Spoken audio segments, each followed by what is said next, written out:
Act 1 of The Comedy of Errors by William Shakespeare. Act 1. Scene 1. A hall in Duke Silenus's palace.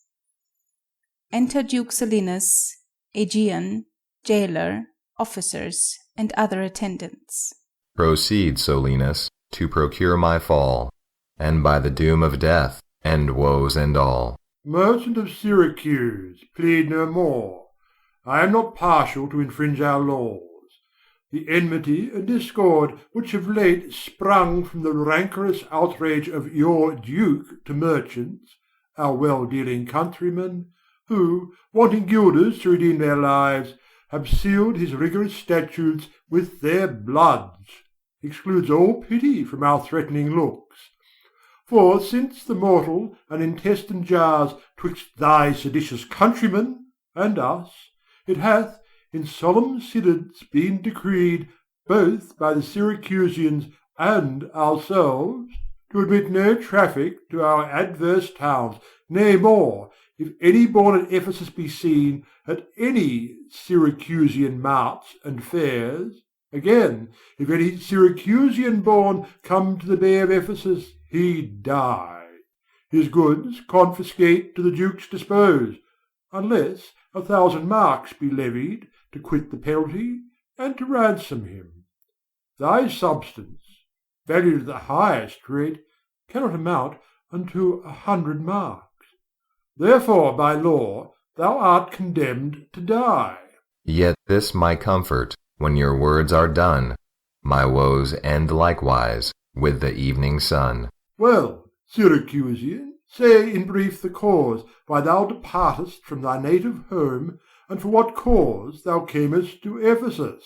A heavier task could not have been imposed than I to speak my griefs unspeakable.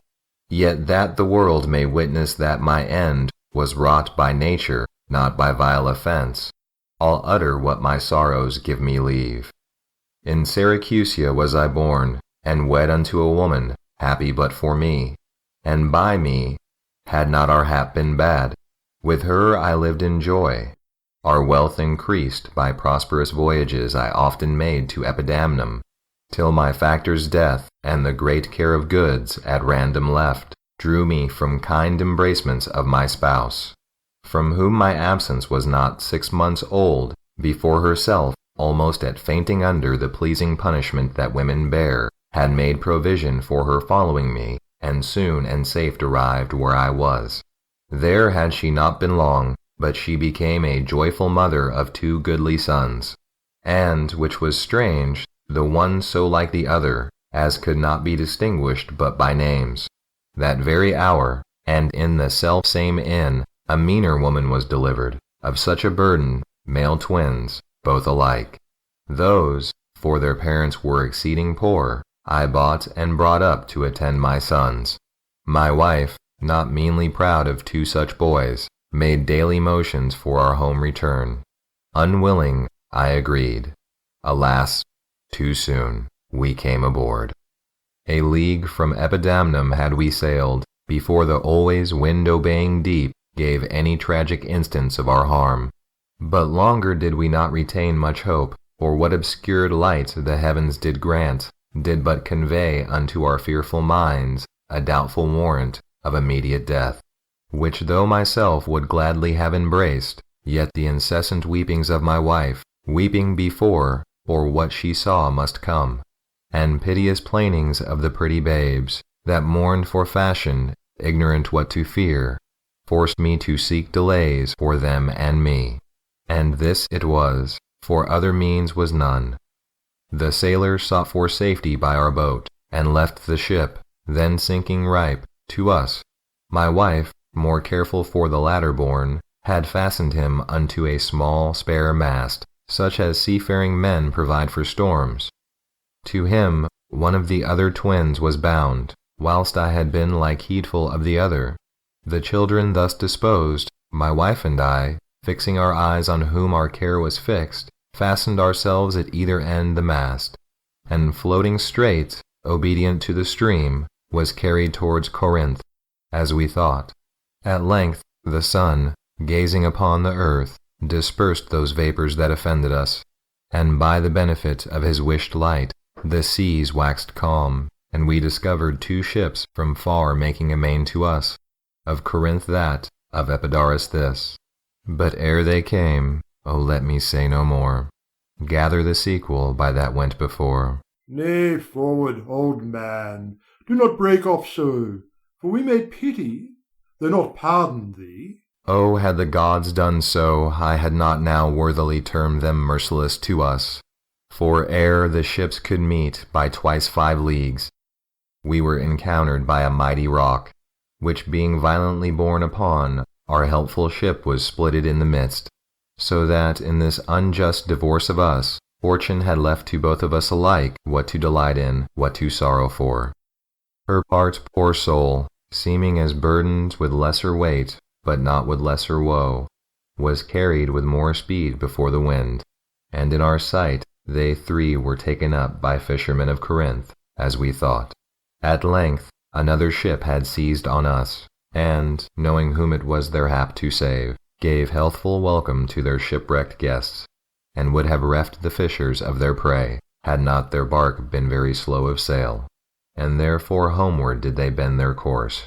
Thus have you heard me severed from my bliss, that by misfortunes was my life prolonged, to tell sad stories of my own mishaps. And for the sake of them thou sorrowest for, do me the favour to dilate at full what hath befallen of them and thee till now. My youngest boy, and yet my eldest care, at 18 years became inquisitive after his brother, and importuned me that his attendant, so his case was like reft of his brother, but retained his name, might bear him company in the quest of him, whom whilst I laboured of a love to see, I hazard the loss of whom I loved.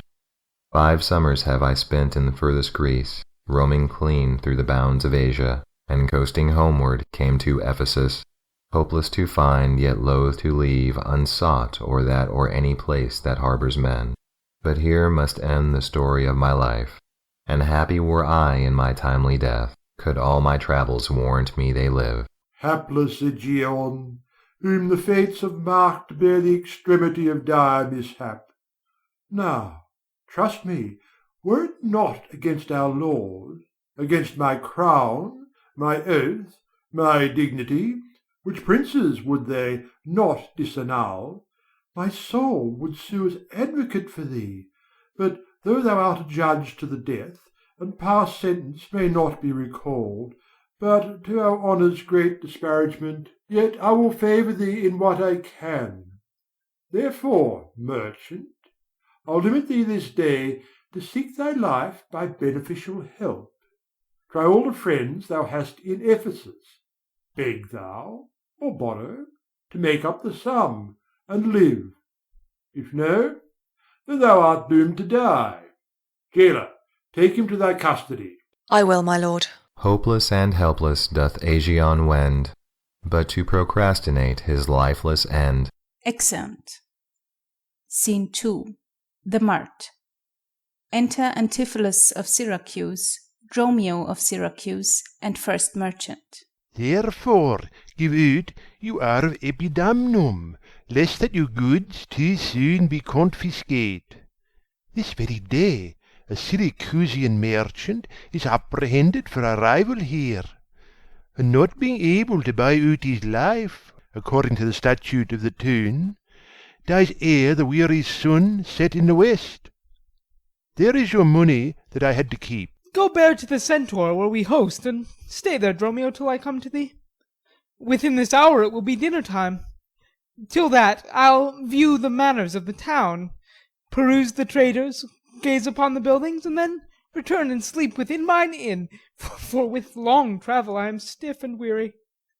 Get thee away! Many a man would take you at your word, and go indeed, having so good a mien. Exit. A trusty villain, sir, that very oft, when I am dull with care and melancholy, lightens my humour with his merry jests. What, will you walk with me about the town, and then go to my inn and dine with me?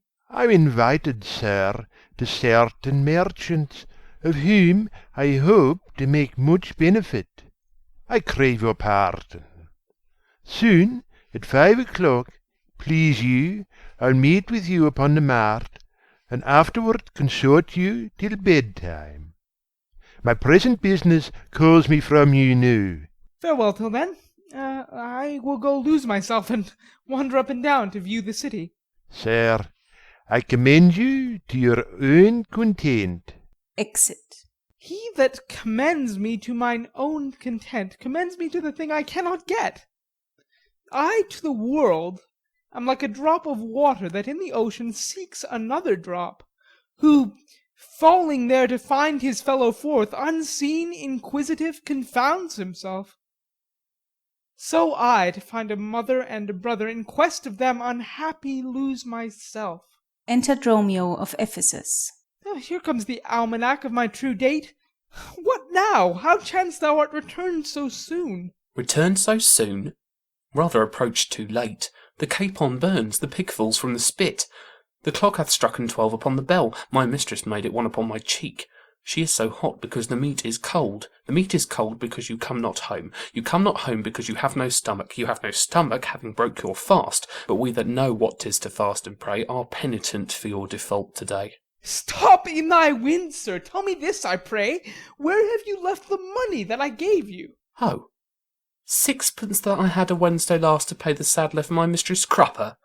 The saddler had it, sir, I kept it not. I am not in a sportive humour now. Tell me and dally not. Where is the money? We being strangers here, how darest thou trust so great a charge from thine own custody? I pray you, sir, as you sit at dinner, I from my mistress come to you in post. If I return, I shall be post indeed, for she will score your fault upon my pate. Methinks your more like mine should be your clock, and strike you home without a messenger. Come, Dromio, come. These jests are out of season. Reserve them till a merrier hour than this. Where is the gold I gave in charge to thee? To me, sir? Why, you gave no gold to me. Come on, sir knave, have done your foolishness, and tell me how thou hast disposed thy charge. My charge was but to fetch you from the mart home to your house the Phoenix, sir, to dinner. My mistress and her sister stays for you. In what safe place have you bestowed my money, or I shall break that merry sconce of yours that stands on tricks when I am undisposed? Where is the 1,000 marks thou hadst of me? I have some marks of yours upon my pate, some of my mistress' marks upon my shoulders, but not 1,000 marks between you both. If I should pay your worship those again, perchance you will not bear them patiently. Thy mistress' marks? What mistress, slave, hast thou? Your worship's wife, my mistress at the Phoenix, she that doth fast till you come home to dinner, and prays that you will hie you home to dinner. What, wilt thou flout me thus unto my face, being forbid? There, take that, sir knave. What mean you, sir? For God's sake, hold your hands. Nay, and you will not, sir, I'll take my heels. Exit. Upon my life, by some device or other, the villain is o'erwrought of all my money. They say this town is full of cozenage, as nimble jugglers that deceive the eye, dark-working sorcerers that change the mind, soul-killing witches that deform the body, disguised cheaters, prating mountebanks, and many such like liberties of sin. If it prove so, I will be gone the sooner. Also the centaur to seek this slave. I greatly fear my money is not safe. Exit. End of Act 1.